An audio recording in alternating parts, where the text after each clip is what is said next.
Hello पिला माने आज एक नुआ वीडियो को पुणी थे तुम समस्त को स्वागत। ताहले पिला माने आमे पूर्व पढ़ी जे भूपृष्ठर कौन स्थान अवस्थिति जानवा हेले से स्थान अक्षांश जानिबा दरकार। खाली पिला माने अक्षांश जानिले हब नहीं, ता सहित द्राघिमा जानिबा एकांत आवश्यक। कहीं द्राघिमा और अक्षांश दुईटी जाक जानिला परे जाइकरी आमे भूपृष्ठर कौन स्थान अवस्थिति विषय में जापर। ताहले आमे जो अक्षांश पढ़ी से अक्षांश परी द्राघिमा मध्य एक कोण जहाँकि ये कोण पृथ्वी मध्य जेकोसी स्थान में कल्पना कर अक्षदंडर जेकोसी बिंदु सृष्टि व गठित होता है। बुझीगला पिला माने आउ थे कहीदे ये जो अक्षांश परी द्राघिमा हूँ गोटे कोण जहाँकि पृथ्वी मध्य कल्पना कर अक्षदंडर जेकोसी बिंदु सृष्टि व गठित होता है। ताहले पिला माने आमे पूर्व जानिथिले जे द्राघिमा होची गोटे अर्धवृत्ताकार एवं अक्षांश थिला किभଳି ना गोटे वृत्ताकार। ताहले आमे जो पूर्व जानिथिले जे द्राघिमा होची गोटे अर्धवृत्ताकार एवं ये अर्धवृत्तटी केउटी केउटी संजोग होता है ना उत्तर मेरु दक्षिण मेरु को संजोग होता है। जो उत्तर मेरु दक्षिण मेरु को संजोग होता है अर्धवृत्त उपरे आमे जेकोसी स्थान गुड़िक से गोटे अर्धवृत्त उपरे आमे जेकोसी स्थान गुड़िक जो अच्छी सेठार जदि आमे देखिबा जे एका समय जितेबाला मध्याह्न होता है से सबुगुड़िक स्थान गुड़िक मध्याह्न होता है एवं जदि से गोटे कौन स्थान में देखा जे सूर्योदय होता है ताहले से अर्धवृत्त उपर सबु स्थान में सूर्योदय होता है एवं जदि सूर्यास्त होता है ताहले से सबु स्थान मानक सूर्यास्त होता है। ताहले कहिबार कारण कौन ना से कहूँ कि जदि अर्धवृत्त उपरे आमे द्राघिमार अर्धवृत्त उपरे आमे जो जेकोसी स्थान देखा जितेबाला माने मध्याह्न होता है ताहले सबु स्थान मानक एका समय मध्याह्न होता है।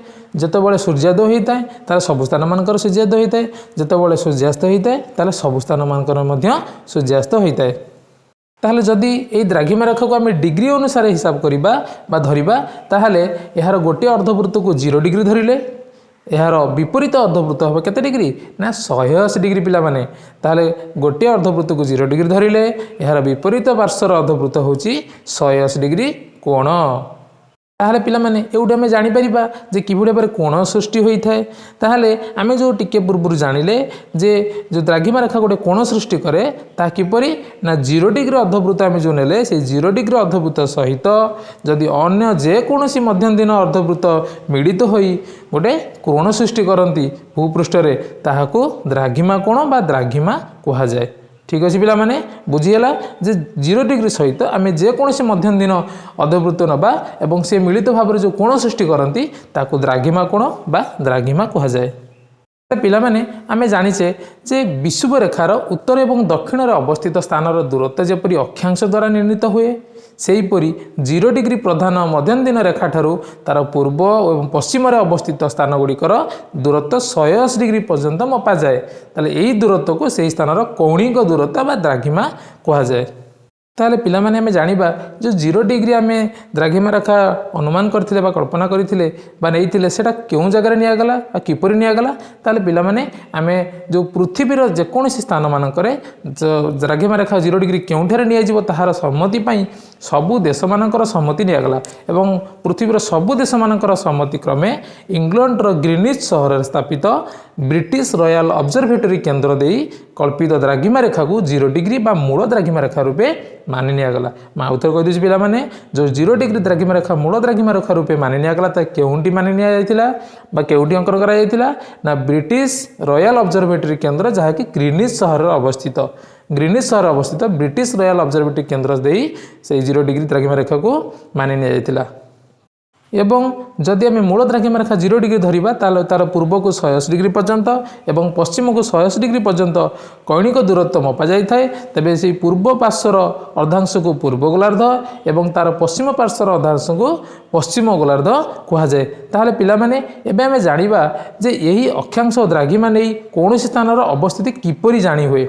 बुझेला पिला माने एबे हम जानिबा जो ये अक्षांश द्राघिमा को नहीं कौन स्थानर भूपृष्ठर कौन स्थानर माने अवस्थिति आम किपरि जानी पारू। ताहले पिला माने टिके मन दे शुण जो ग्लोब आ मानचित्र आम नेले जो ग्लोब बा मानचित्र रे आमे समाख्या रेखा आउ द्राघिमा रेखा गुड़िकर परस्पर को कौन करती ना समकोण बा 90 डिग्री छेद करिथांती। आमे पूर्व पढ़ी समाख्या रेखा जो आम लाटिट्यूड कहते एवं जो पढ़ले द्राघिमा रेखा ता लंगिट्यूड आम कहे से समाख्या रेखा और द्राघिमा रेखा परस्पर को छेद करती और छेद कलापर जो कोण सृष्टि करती ताकू समकोण बा 90 डिग्री कहुए और से समकोण फल छेद फल जो छेद बिंदु सृष्टि हुए से बिंदु ही भूपृष्ठ में कौन स्थान अवस्थित को सूचाई थाए। ठीक अच्छे पिला जो अक्षांश रेखा एवं द्राघिमा रेखा गोटे जो संजोग कलापर बा छंदी है गोटे जाल सदृश बा जाल सदृश परी बा छंदी है परी से माने ग्लोब बा मानचित्र रे बिछाई हुई रही थांती। एही चित्र को बा ही जाल को